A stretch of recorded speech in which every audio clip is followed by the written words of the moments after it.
That new African show that after all, the black man is the managing the whole world. So, as the Gold Coast was discovered, then you got to the Americas were also discovered. A time of gold. Welcome back to another episode of the CruiseLine Podcast. It's your boy King. I'm Fo. Welcome. It's your man Nana out here, aka Juice. Let's go. Man, and I know y'all wondering what's with the different background. Again, we are in Kansas City. We are at the WyCo Vintage abode, as I like to call it, with the owner, Patrick. We're going to give Patrick the opportunity to introduce himself, tell you more about him, what he does, and why we're here today. Patrick? Yeah, my name's Patrick Klima. I am the owner and founder of WyCo Vintage. Started the company back in 2008. And, we started as business on eBay, just selling t-shirts. And today, we have a retail store as well as our vintage business. And that's where we're at right now, is kind of the epicenter of the vintage side of the business. Nice. Well, what got you started, man? Because this is crazy. The first time I came here, I'm like, bro, there's a story literally from the downstairs, and then we go through your little background to get to this amazing studio, man. What's the story behind WyCo Vintage? So, I started out, I was working a desk job, and every day when I was at work, I started this thing where I'd get on eBay and I would look for just cool vintage shirts, just stuff I thought that was funny, and then stuff that, I liked when I was a kid, or music, movies, just all the cool stuff that's out there, and so I started searching stuff, and every day I felt like I was finding new stuff at the same time of finding these things I was looking for. And, it was really exciting. But the tough part was the sizing on vintage shirts. It's not like modern sizing. So at first I was buying all these shirts based off of, it's a large or an extra large. And then I get the shirt and I'm like, whoa, this doesn't fit. Yeah, you're right. And that was happening a lot. And I ended up with this big bucket of t-shirts. And, I was like, what am I going to do with all these shirts? And so I started listing them online to sell them. But in doing that, I'm like, I'm actually making some profit on some of these shirts. And then it just kind of gets the wheels turning. And so, fast forward, it just kind of speeds up, and it's just like I'm finding shirts and looking for people that are selling a lot of shirts. And, in the old days, it was easy to find people selling huge collections because they were kind of the first owners. Today, the things have changed hands. People have, given them to their kids have sold them, but these items aren't necessarily still with the original owner. So it's a lot harder to find these, collections where you get more than, 2 or 3 shirts at a time. There were times when we would get, over 100 pieces from somebody, which, so like, what was the price range on that though? Was it affordable? Because you're talking about buying over 100 shirts at once. Yeah. So, really what you wanted to do is just kind of find people that were, had deals or stuff that appeared to be, affordable, and that you could resell and make a profit off of. Right. And so in finding these collections, you kind of get the price per unit down, and that makes it a lot more affordable. And so in doing that, it just, it slowly turned into a business, but it was this hobby that was kind of like fueling itself, because I wanted more expensive shirts. But in the early days, I'm not paying $100 for a shirt. Today, I'll pay thousands for a shirt if it's the right shirt, right? But then it was like, dude, the most I had ever paid for a shirt was like $100 for a polo, from Dillard's. Right. And so, the idea of kind of going up the route with that, and then everybody I know is telling me I'm crazy for buying old shirts. They're like, what? Somebody's worn that shirt? Right. They're paying how much? And I'm like, dude, you don't understand. Because we're in Kansas City. There's a whole movement to it right now. Yeah. And now everybody knows about this. But like at the time, it was really something that was on the coasts and in bigger cities. People really appreciated vintage a lot more. And it was kind of this thing that you would see going into the boutique stores in LA or New York. And within that, people start seeing celebrities wear things, and that's kind of how it all spins up and gets to everybody. Travis Scott is a big reason we're here today, because of his perfect intersection between like music and culture, and then obviously the sneaker game. Yeah. The way that those things all hit at the same time, and he's constantly wearing vintage shirts, you're getting this whole new group of people looking at these designs and shirts they've never seen before, and they're like, whoa, those are cool. And then next thing you know, it's just everybody wants that shirt because Travis Scott wore it, and then they see Drake wear a shirt of Justin Bieber, and it, it just makes the price go up on shirts because people are like, Travis wore this one, or Kylie Jenner wore this, and so it's like the way it's intersected, for us is kind of, interesting how Travis Scott, I feel like, is the vehicle that kind of made a lot of that happen. And, people, and obviously Kanye had a big part too. He wore a lot of vintage shirts, but Travis was the one that just, really tapped into the vintage thing and the Jordans and vintage just, Jordans are vintage, right? They're retro. So it only makes sense that these styles kind of go together. And, Yeah. So did Travis do it for Kansas City?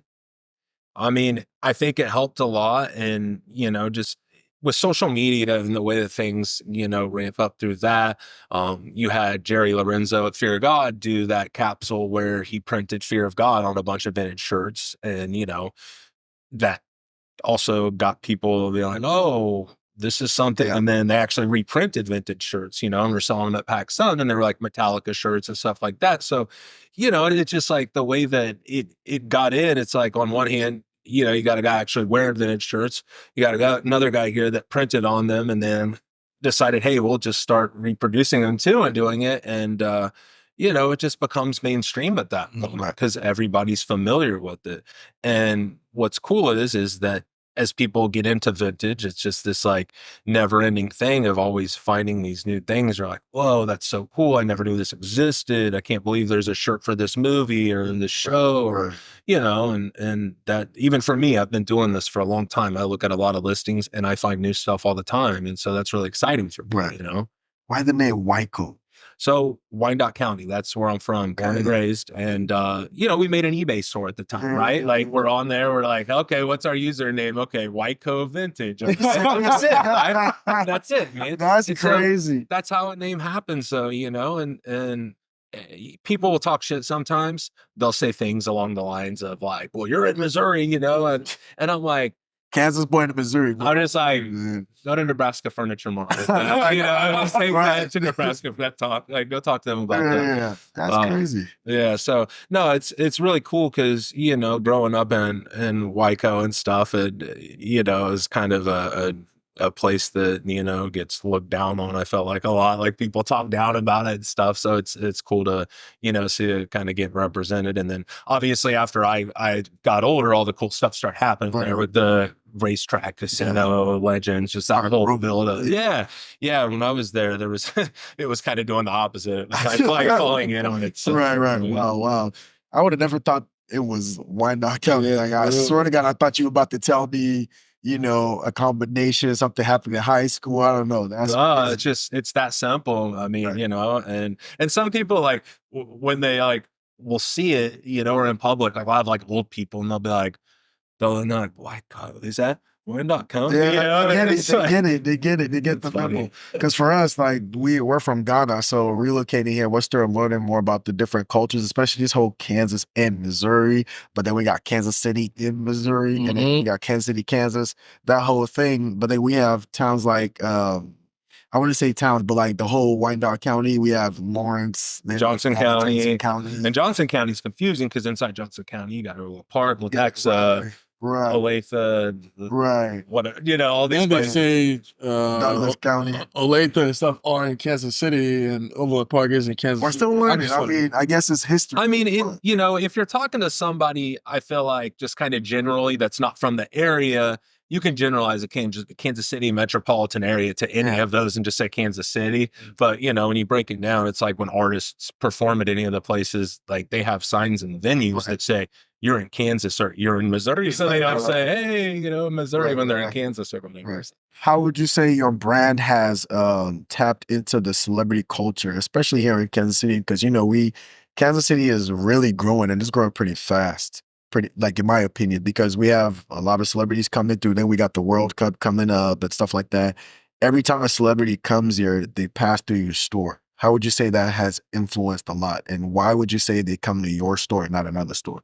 So with what we sell, it's such a unique product, a unique item. Everything is it's not one of a kind per se, but you know, we only have one in most instances. So it kind of is, but these items are really rare. I mean, you can go all over the world and you're not going to find many places where you could actually look at this many curated vintage shirts of this caliber of quality. And so that right out the gate is a selling point, because it's like, you know, when it comes to time and everything, and you get a chance to see stuff you don't get to see often, and you're in tune with it.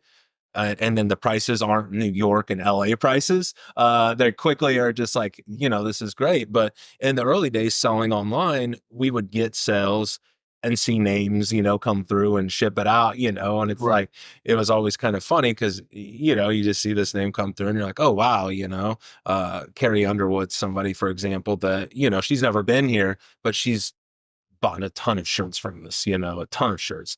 And, you know, the first time when she bought it, I was just like, oh, wow. Right. But there's like been a ton of Did she put her name, or she put her alias or something on there? So her name, because she's married, I can't remember her husband's name. His last name's Fisher. So her name was Carrie Fisher, which is funny because that's the actress. So when the order came through, I'm like, who's fucking around here? Well, somebody's messing around, right? And then I see it's in Tennessee, and just do a Google map search. And I'm like, okay, I know who this is. Like, who's fucking around, man? Yeah, this house is, no, it's funny because, yeah, you can look up an address, and it's a great way too for any of you e-commerce people out there that might be suspect on an order. Look at the address and look where it's going sometimes, and it will help you decide and make your decision, you know? I mean, because it really, it does. Like sometimes, you know, like orders just might look weird the way people try to disguise things, especially famous people. They don't want you to know. And there are several people I know that are like, they'll use their non-famous. Their alias or whatever. Wow. So, did you try to reach out to her and be like, okay? Well, the last time she came through Kansas City, I hit her up. It was through email, and she was just like, I mean, she did respond, but she was like, but our schedule is so tight that there's no way I can do it, which I get it, you know. Some people, it doesn't work that good. But for other people, they get here a day early, or they're here for a couple of days, like when Drake was here. But like when the artists come through, you know, they want to come here because, like I said, it's a unique opportunity. Downstairs, you can find a shop similar to ours with, you know, streetwear, sneakers, and in modern fashion. That exists in a lot of cities, right?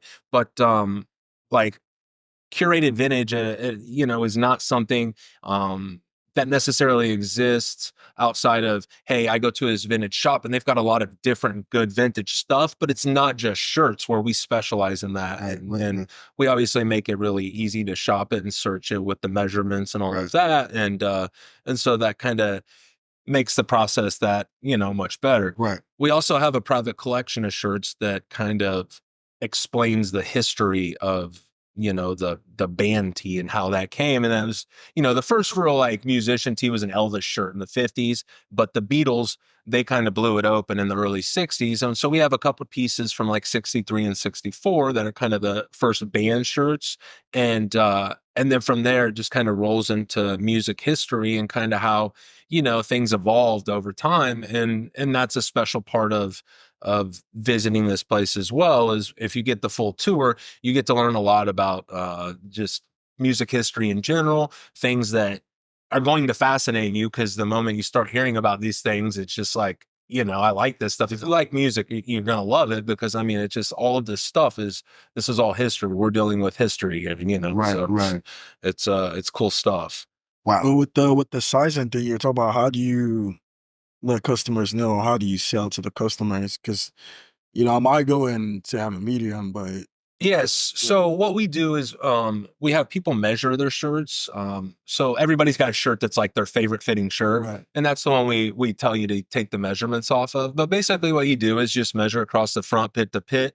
And then from the top to bottom is the collar to hem. And then you can punch those measurements in on our site, and it'll narrow down the selection, because it's like 4,500 to 5,000 pieces on our site at any given time. So this will narrow your search down to like 300 or 400 shirts that will absolutely be in your collection. Yeah, it can fit you. Yeah, and then from there, like say if you want an oversized shirt, you just go and bump up the measurement a bit. And, so it's really cool. Stylists love it because they get their clients' measurements and they can easily shop and be like, have confidence and know, because that's the tough thing when you're buying stuff online, especially used stuff, is, hey, is this going to fit? If it doesn't fit, am I stuck with it? Which we have a really great return policy. We have a no hassles return policy, or you can return it for store credit, but we make it where you're not stuck with it. We want you to have a new favorite shirt. Right. And you have to really want to buy a vintage shirt before you go on the website, because then you have to go measure yourself. Like your measurements. Yeah. It's like a rabbit hole of sorts, right? It's like you get on there and you start seeing stuff and you're like, oh, that's cool.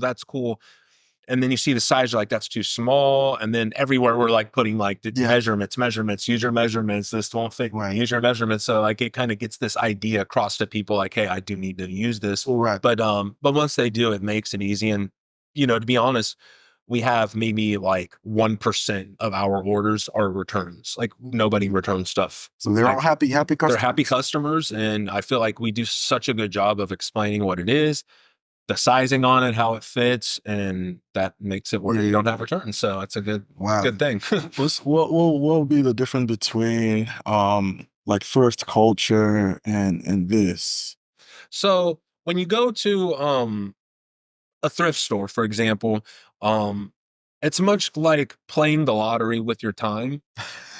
And that's in the description. Well, because you could find a shirt that's worth thousands of dollars in 15 minutes, and like you're on Instagram and you're getting all the praise in the world on this amazing find you just had, and people do it all the time, and that's why I think that a lot of the younger generation really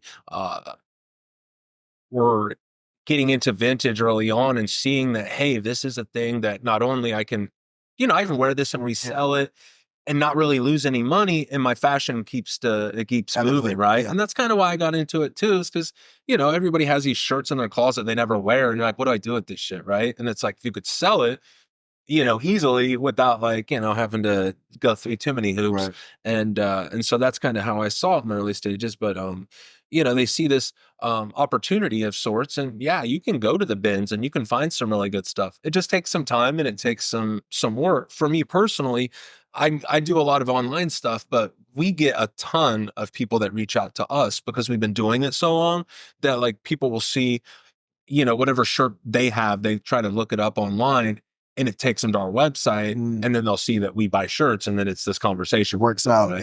Yeah. And we're actively promoting that, hey, we buy shirts, we'll buy your collection, whatever, or we'll do consignment if you have really good stuff and you don't want to, sell it for right now prices. Well, we can do consignment stuff. So it's our market is really good. We have a really huge email list that we've created over the years, so we reach a lot of people, and they're really tuned into it. I mean, there's a lot of really big collectors out there, and it's funny because there's collectors that are people that wear the shirts. There's people that put them up and never wear them. It's like this thing of like, hey, I'm preserving this, right? And then there's the people that want shirts with as many holes in them as you have. It's really funny how that can vary among the collectors and people that want the shirts. Right. What about because people would love to know, what was Drake like?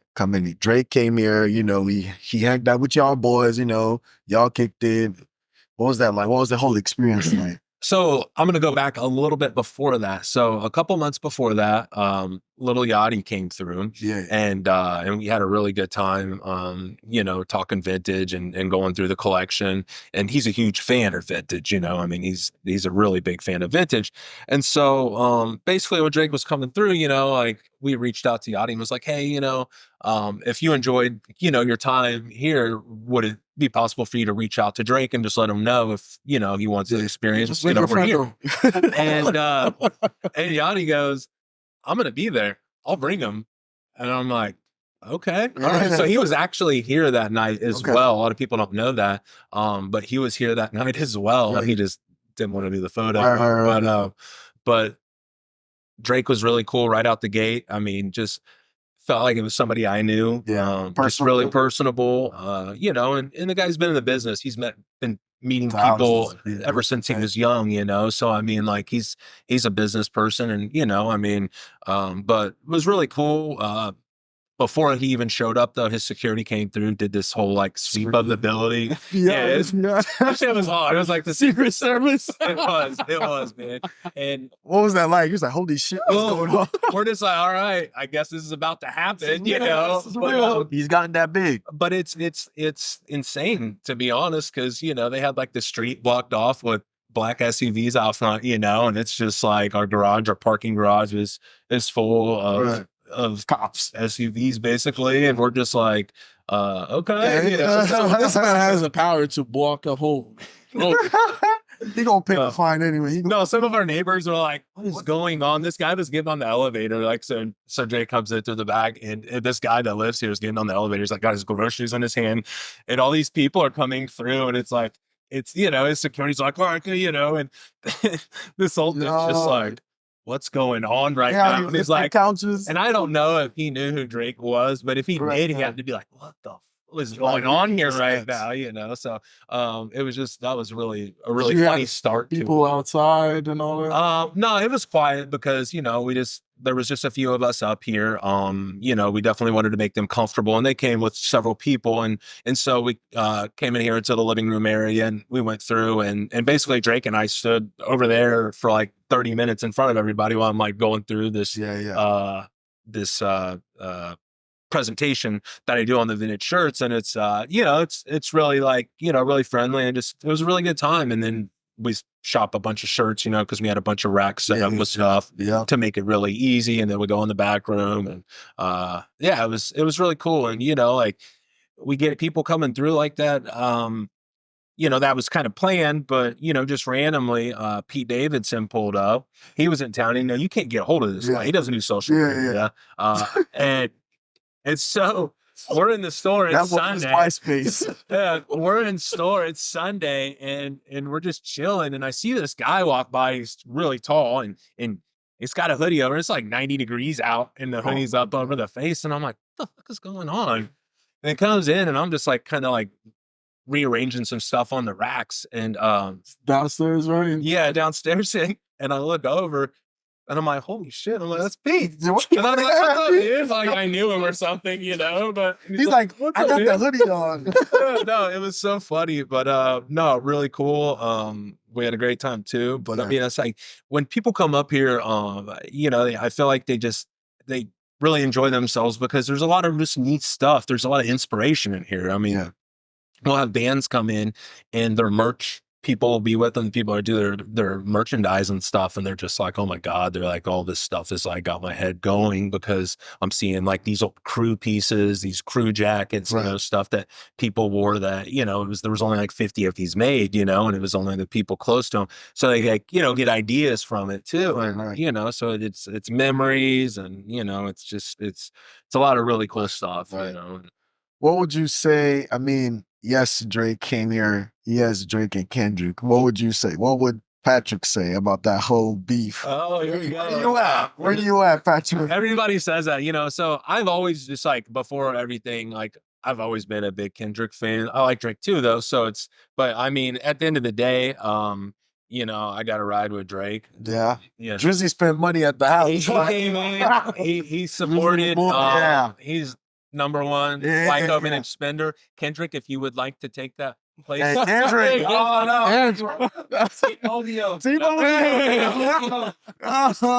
You can say that. If he wants to come in and, you know, be the top spender, yeah, he can. But really, though, I mean, it would be an honor to, you know, have him come through. You know?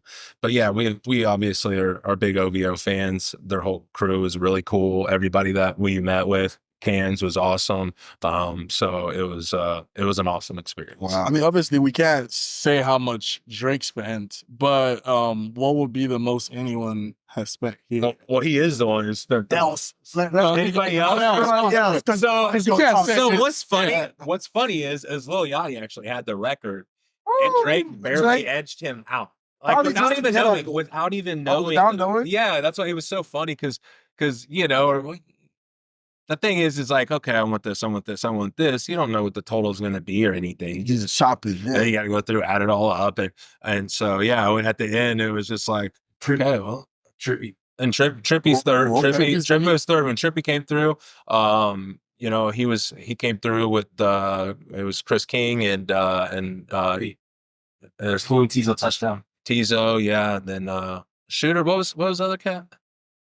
They're fast shooting. Yeah.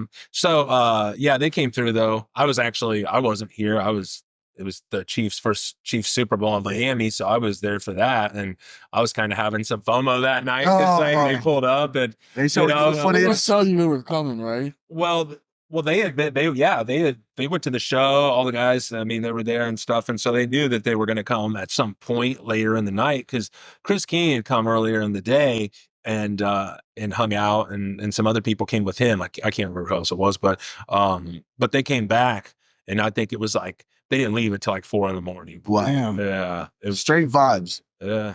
They Just love kicking it. it. Yeah, Wow. I love it. I mean, it's just like I said, it's just like an opportunity to do something that you can't really do anywhere else. And it's not like to say like, oh, it's just so special and this, you know, whatever. Like, it's not even that. It's just like this is a very, very niche thing that we do, and I'm obsessed with this. Like, this is my life. Yeah, it's like like I said, every day there's new stuff I'm finding, and that to me is awesome because, you know, it's almost like an archaeologist, like digging up dinosaur bones, you know, it's like what it feels like in a way when you find these things that you find attractive, I guess, for lack of a better word, you know, and it just catches your interest. So I was going to ask, we were talking about this off camera, and I was like, what is life outside of, you know, vintage fashion and everything? And you were like, there's no life outside of life. Yeah. So I got married earlier in the year.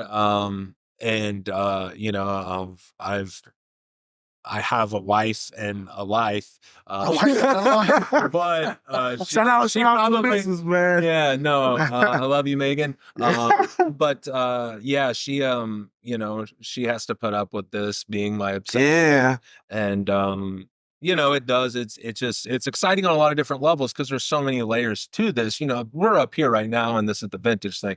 Now we got the streetwear store on there. That's a whole other thing that's going on, you know, and then we've got the WyCo branded stuff, and that's kind of something else happening. And so there's these like little areas, you know, of things always kind of to work on. And, you know, we like doing events and getting out and working with other people, our goal is to get another store. I mean, it's been our goal for a while. It's just the location we want is not available. And we're waiting patiently, just very, very patiently, probably too patiently. But you know, and then we did the Summer League pop-up when we went to Vegas, and we did the vintage pop-up there. So that's something that we're really wanting to take city to city and do it around kind of premier events, all-star games, and, you know, things of that nature, Fashion Week. And we went for Fashion Week as well and did a kind of a smaller thing of what we wanted to do. But in Vegas, we got a suite at the Aria. We took 500 vintage tees. It was invite only. We reached out to a lot of our contacts that we knew were going to be there that are in the NBA. And so we were able to kind of tap in with, you know, a built-in market in a sense. And then we were also able to get a lot of other people that we were able to get appointments through, which was really cool. So we had like, you know, NFL players, NBA players. We had collegiate players, NCAA players. I call them professionals now because they get paid. They get paid. But no, we had like pro gamers, a pro skater, some DJs. Like, you know, we had a really nice group of clients come through, and it was, like I said, it was appointment only thing. So it was. Was this during the Summer League? Well, we just went out and set up. We just knew Summer League was going on. We knew where the players were staying. Yeah. So yeah, we just kind of used some of the connections we had to kind of get a lay of the land a little bit. And then I hit up Jace from 2J's or from Urban Necessities, 2J's Kicks. I hit him up because initially I was like talking to him about doing this Grateful Dead pop up because they were playing out there at the Sphere, and he was like, "Dude, come out here for SneakerCon." And I was like, okay. So like we parlayed the Summer League pop-up with a SneakerCon visit as well, and we had a booth there, so that was really cool because I don't know if you guys saw the Fat Joe thing, but did that Fat Joe thing there. And 2J's, he's awesome. There was a lot of people we got to work with out in Vegas. The guys from Yesterday's Fits, they teamed up with us on the pop-up. They were super cool. And it was really neat because they've got a community out there, their vintage community. And a lot of the guys came to the pop-up and, hearing all their stories, how they came up and how 2J's, impacted them and stuff. So that was a neat thing to, hear and see in another city, kind of hear about. Did y'all get wild in Vegas? I mean, I don't really get too wild anymore. I think the other guys, the other guys definitely, went out and had fun. We definitely went to clubs and stuff, but I'm always the first one leaving. Yeah. I'm done early. But no, we saw, Murder. He was, DJing at, I don't even remember where. These are things. Marquee? No, I don't. God, where is it? Was it? I can't remember. We saw Light Swim? Because I think we did a thing like that. Diplo. We went to Diplo in a spot. It's the same company, so they rotate the DJs. They probably spun them around. Yeah. But we went to a couple clubs. They went to more than I did because, like I said, we went out gambling one night and half of the crew. How much you win? Actually, it's funny. Like I had won like a few $100s, and I'm in line, trying to cash out, and this line is just taking forever. Are you serious? Yeah, and my buddy Nick, WyCo Nick, and then our other buddy T that was out there they're sitting there waiting for me, and they're just like, fucking come on, they're ready to go. So T decides to play this penny slot and ends up hitting the jackpot and wins like 1,500 just like while we're sitting right there. We're serious. Damn, dude. I'm like, that's quit cool. Playing at that point. Just cash out. No, he was ready to go, so it was kind of funny that like you had to sit there, and then because you sat there, you were rewarded. So that was really good for him. He was, that makes his trip awesome, right? You keep mentioning these names, so obviously there have been people who have added to the brand, that have helped the brand grow. We met cool cats like Will, very nice dudes, personable dudes, people willing to, fight for the brand. And how did that come around? How did that come along? How did people start joining? Picking the right people as well. Yeah, so that's a great question. So I used to play Magic the Gathering, the card game. Okay. And that's how I met Nick. And it was funny because Nick, he's a bit younger than I am. And so when I met him, he was a lot younger because this was 2014 probably, but he was really mouthy and talked a lot of shit playing Magic. And he reminded me of me when I was his age, and it was just kind of funny. But like my friend that owned the store, he had worked for him, and, like I had, talked to him a lot about Magic and then other things. Cause when you go to these tournaments, you talk to people, but I knew he was into sneakers and stuff and knew a little bit more about kind of the streetwear and the sneaker stuff. Because for me, it's vintage shirts. Like I only wear vintage t-shirts unless I'm wearing a WyCo shirt. It's just it's just what I've been doing for a long time. And so for me, it's just like, really, when it comes to clothes, like, as long as I got the vintage tee, I'll wear anything else with it. I don't care. Like I just like the vintage tee for me. The tee is the piece. It's the most important thing for me. And so like, I always wore all black Jordan 1s, whatever, highs, lows, mids, whatever. Like that's all I would wear. And so, because I was kind of wear black jeans and my band tee, and that was my fit. And at the time, so style and fashion was a lot different. 90s was not vintage yet. So this oversized thing we're seeing now wasn't a thing at all. Everything was tight, skinny, the tight jeans, skinny jeans, and then all the shirts like were, if you move, you're just like. That doesn't disappear because people started re-wearing skinny jeans in like the 2006, 7, around that time. So it's a rocker thing for one, because it kind of plays off of like the rocker image, because that's just kind of the black jeans, the tight black jeans. That's kind of what that rock star vibe, right? And so that's obviously what goes good with the t-shirts. It kind of just fits that vibe. But everything goes in this like cycle of 20 years. Like vintage also, we didn't really touch on this, is 20 years. So, for us, for it to be considered vintage, it needs to be at least 20 years old. And a lot of things are on this clock. Like once it becomes vintage, that's when the style comes. So it's on this like repeating pattern. It's just like, you know, whether it's the 70s, 80s, and the 90s became this next one to be like this next style. And now we're getting the Y2K. So that's why you That's where we're, yeah. Well, I came in and, you know, 70s, 80s is vintage, right? The 90s stuff had no value. Nobody cared about it. It was out there available. Now the most coveted shirts, I mean, are 90s shirts. Everybody, and people can fit them. They're bigger. So it makes sense, right? The desirability of a shirt that, you know, everyone can wear. Yeah. Like, or, you know, like you got, you know, 10 million people could fit this. Well, 50 million could fit this. Right. So, you know, and that's really like what it's like sometimes. So What's the with the Y2K coming? How do you feel about that? I mean, it's weird because for me, that's kind of like 2005 is kind of where I kind of disconnected, and everything before that is what I like. Okay. You know, Okay. it's just people do that, you know, it's like, so it's like some of these things that are just being called vintage now. It's just so funny because it's like, for me, it's like, holy shit. It's almost like a parent thinking like, damn, my kids are this old now, you know, like, but that's kind of what it feels like. And, you know, there's nothing wrong with it. It's just, it's not as exciting. Right. You know, and a good example of that is like Incubus, the band Incubus. I'm not a fan. We had gotten a collection and it had a bunch of Incubus shirts, and these things all sold really fast because it's hot now. It's at that time, you know, and I'm just like, damn, I can't believe that I am selling Incubus shirts. I never would have thought you're not a fan. that I would be, but I just never thought that would even be a thing. You know what I'm saying? Like it wasn't even, you know, even like, look, and people will say too, well, do you buy shirts, you know, newer shirts and hold on to them? And it's like, no, there's no room for that. We're not years, or don't waste time. Yeah, I'll do a couple years before, you know, but yeah, I don't want to get stuff in the way, you know. And, yeah, you know, we're on a space budget right now, so we're almost out of room here, and that's why we want to find, you know, kind of a new home, a new place to put things. Like even if it's like one or the other, it's just, you know, it's like they've got to evolve, and to do that, obviously you got to have more space. Yeah.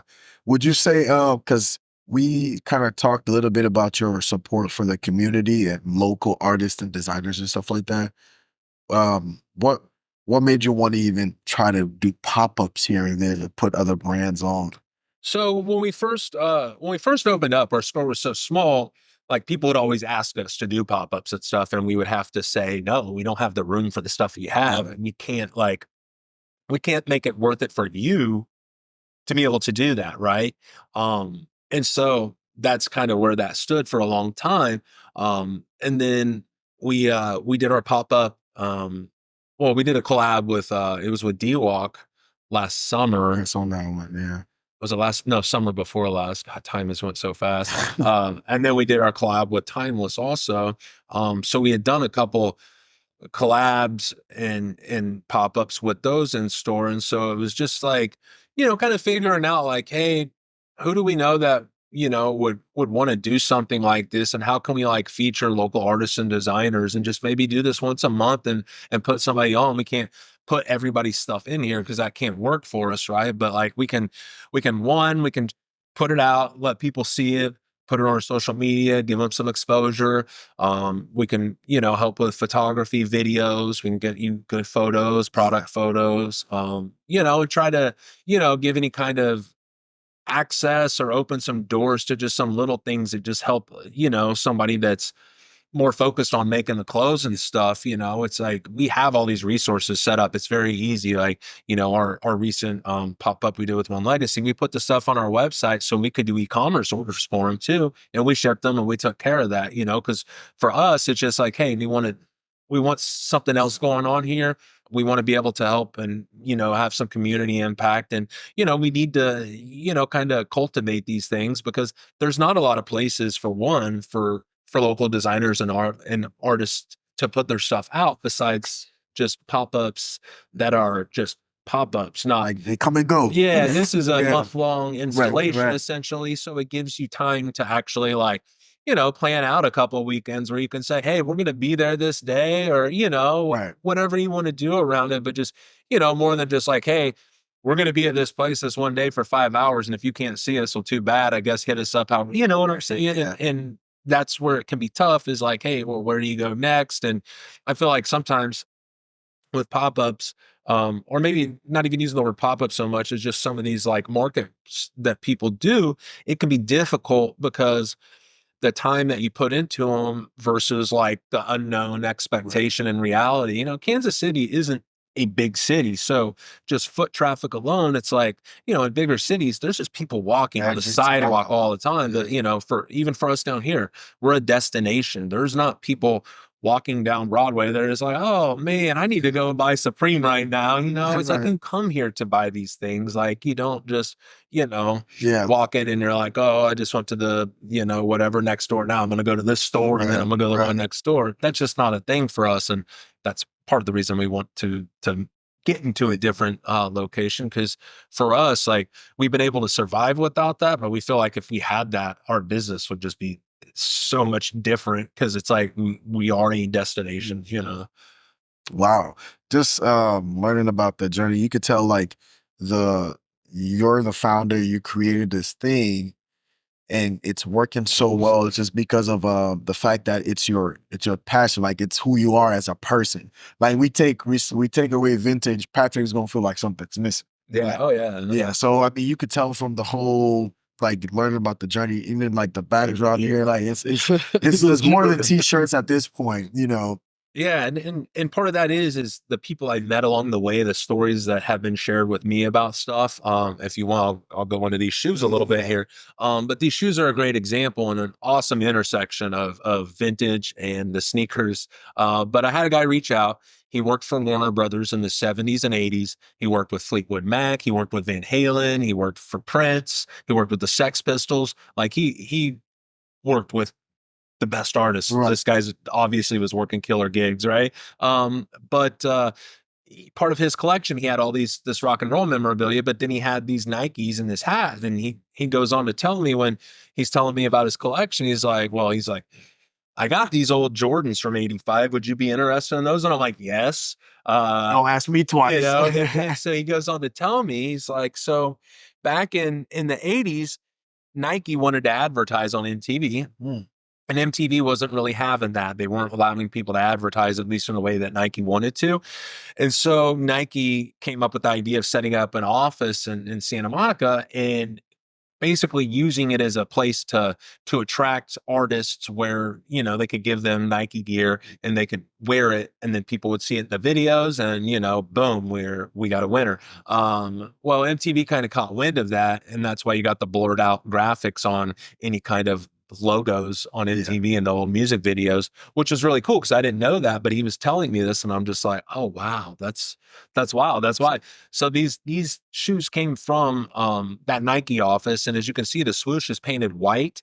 It's a pair of Breds, so that swoosh should be red. Right. And he said he did not paint them. He said that's how they were given to him.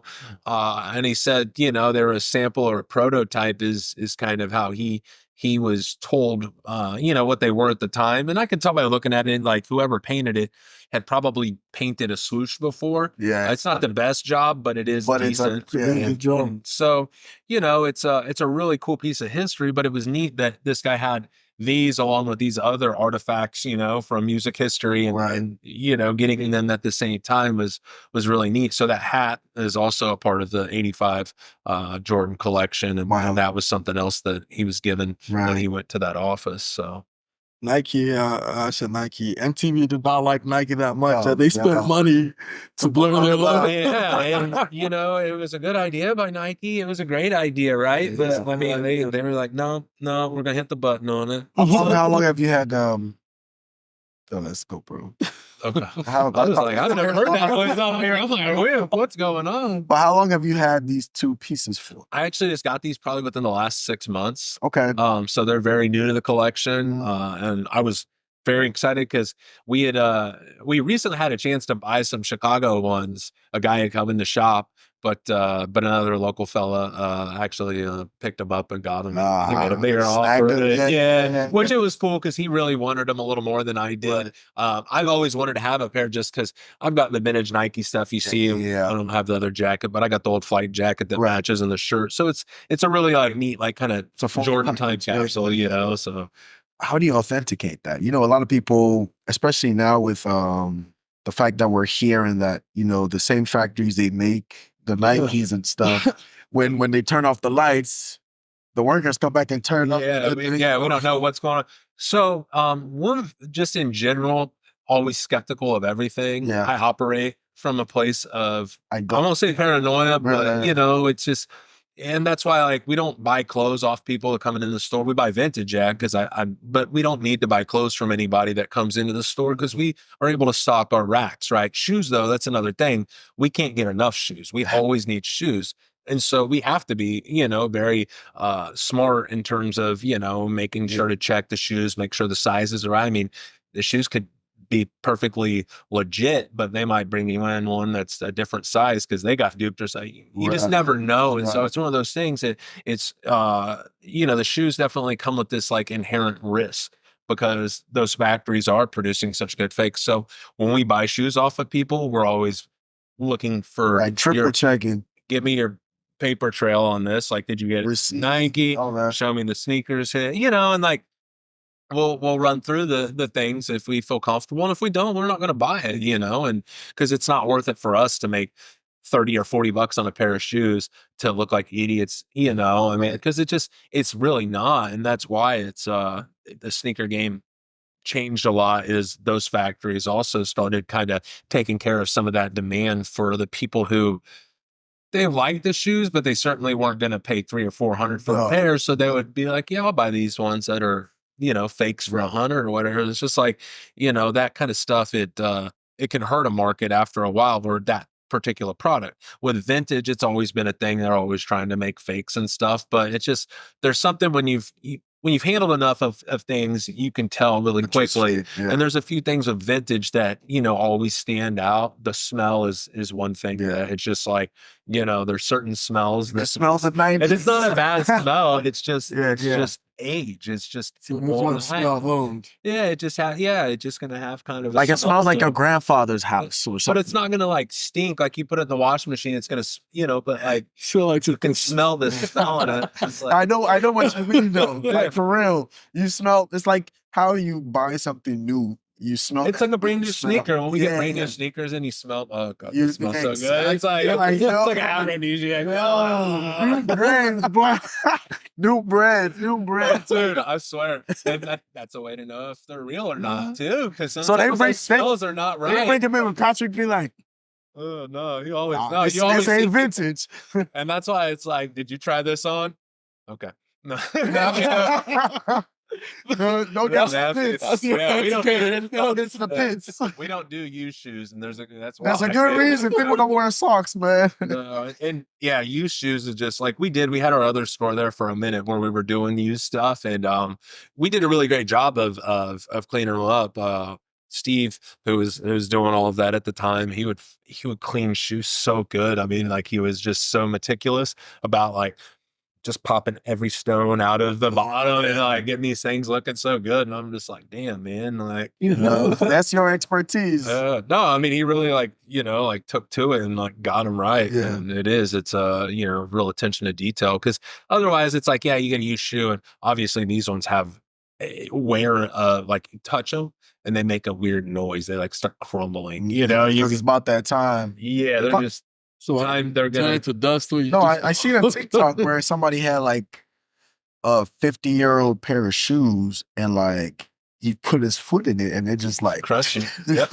Yeah, no, you can't do it. And it's, you know, for whatever reason. Yeah, no, it's definitely their display pieces. Yeah. There's people out there that have some that they wear, and you can go out and get like a new sole put on. Like there's people who will resole a shoe and, you know, have it reattached essentially. But I ain't trying to do that. Those don't fit me anyway. But they're really cool. It's just a neat example of, you know, timepiece. And I was excited to get it because it fits in with, you know, a lot of the other stuff and it helps tell the story. Right. Nice. So it's so cool how like the vintage market is like in the US, because in Ghana, like you were talking about smell, It's huge. there's a because they have most of the stuff like from the US, from Canada, and Ghana is the #1 destination where they go dump. They just go and dump them. So all the stuff you're looking for, we got physical markets. There's like no, like, how do I put it? There's no rise and fall of prices because of demand, all of that. It's just there. It's so easy to access. It's just It's just a matter of going through it. You just have to. So yeah, you will like the way you love vintage. If you were to visit Ghana, you will like probably go to Tiptoe Lane. Yeah, that's what they call it. They call it Tiptoe Lane because Canto be tiptoeing and pickpocketing you or something. But they got hella stores of just vintage stuff. So much vintage. It's so much in abundance. You probably get it for less than $1. That's wild. I feel like there's a lot of places though. There's a lot of dumps because like it's I mean, the clothing industry and how much just it produces year in and year out. It's just like, it is insane when you really think about it. Like, every season and however many people there are. I mean, I don't know how many pairs of underwear Hanes cranks out, but it's gotta be a lot. And every year those are getting thrown away. But I mean, but it's just like how much stuff, and it just, and that's what's cool about vintage too, is the sustainability part. You get to at least feel good in the fact that, you're repurposing something in a way that, you're giving it life, and, fast fashion is definitely something that I feel like downstairs, it's partly fast fashion, but it also is, it's more upscale, more expensive, where it's not made at the same numbers, but it's still part of this thing that we do as consumers and demanding new stuff. And it's just like, if there's a demand, it's going to be created. So it's like, selling like the stores at the malls that sells like clothing items for $10 each, that are brand new. It's like, that's the problem, like that's the problem. That's the problem. Wow. I mean, just, everything from the beginning to where you're at now, what are the goals for the future? Where is WyCo Vintage gonna be in like the next, let's not go too far, 2 to 3 years? So I mean, like, you never know what's gonna happen, because it really is that's the fun thing about this business, is it's provided so many unique opportunities, meeting with unique people, creating unique friendships and partnerships, and it's hard to really like say, like I said, like we are going to have another store. That's without a doubt. The pop-ups will be doing that, pursuing that more, doing out of state stuff. And one of my my dream, if you want to know my dream, so the Hard Rock Hotel, formerly in Vegas, it's no longer, but it's about to be, they're putting it where, oh God, what's the one that they just shut down? The Mirage, I think, or something. I think it was the Mirage. So they're redoing it. They're going to turn that into Hard Rock. And and I've got some words out there with, some people to get some talks going. But I'd love to have a store selling vintage shirts at the Hard Rock Hotel. That hotel is completely themed out with all kinds of amazing music memorabilia. And so like having a little vintage shop with real vintage tees would just be like the perfect thing. Like to be honest, like it would be an amenity to their guests to have something just to see that people can touch and actually do. So, I'll get the right conversation with the right person. Hopefully we're on a Complex Con next week, so it might happen next week.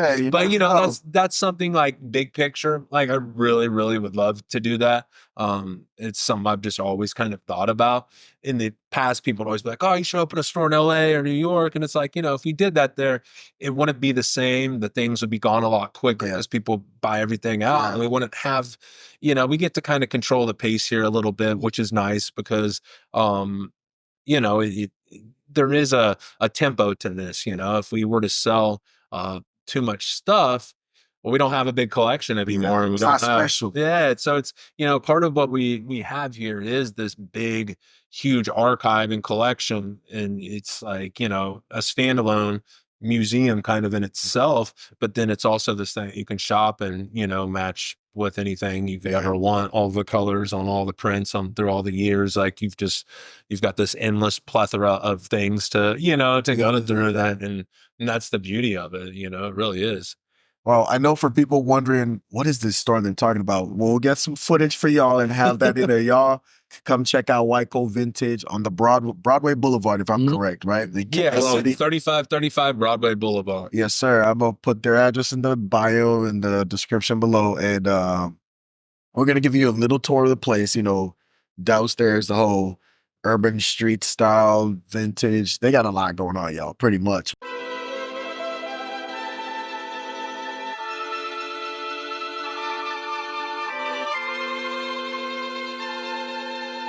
So this shit crazy. Aye, yo, heart gone cold like Palmer. Bro still shot like Bennett. She wanna question me, I don't ask me, babe, go ask Reddit. I was drunk and high on my face, I sent that text. So this is the retail store here. You know, it's a lot different than upstairs, very bright, very kind of modern. This is the only section of vintage we carry down here. We put some Chiefs stuff out during the season. So we got some old school jerseys. We got the Tamarick Vanover. That's a real favorite. This is a 70s Chiefs shirt. It's got the old school champion blue bar tag, so that's pretty cool. So obviously sell a lot of Chiefs stuff, a lot of hoodies. Obviously we keep, you know, a constant selection of new brands coming in. And then we have the staple stuff like Supreme, Antisocial Club, Hellstar, stuff like that. You know, our tees are all on the perimeter. Obviously, we got lots of shoes. This is kind of our Nike wall over here. So these are all the Nikes. If you want to check out like what we have in stock, you can scan the QR code and you just can either tap it with your phone or just use your camera and you can just pull up the sizing chart and you're able to pick your size and see what you have instead of, you know, looking at the bottom of everyone or something like that, trying to guess like, hey, where's my size? We make it really easy for you. So got a lot of pants, you know, we got a lot of denim over here. We definitely try to keep a good assortment of, you know, denim. We got joggers and just different kinds of pants. A lot of stuff with embellishments. So, you know, we keep a good variety on new releases. And we got, well, over here we got like, you know, Asics. Can't forget the Asics. It's kind of, you know, the new hot shoe. It's kind of taking the Dunks fire, so to speak.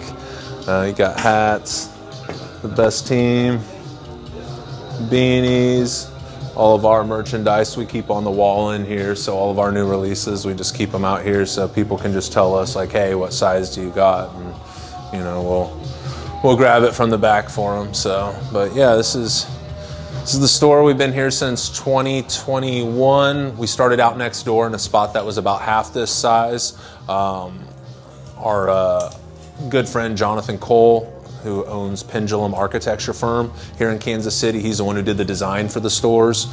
So both of the shops that we've had were, you know, they're really nice, and you know we're really excited to have him work and design on these projects for us. Yo, happy ending. But I know we're hitting our hour mark here, so we're not gonna keep Patrick here for too long. So with a CruiseLine podcast, what we do is we make the sound of the boat. So it's called CruiseLine because there's two brothers from Ghana who moved to the United States. So that's pretty much the whole vibe. So the boat makes the paw sound. So in theory, we're gonna have you pull the lever with us. All right. Ready? All right. Let's do it. Yep. All right. 3, 2, 1.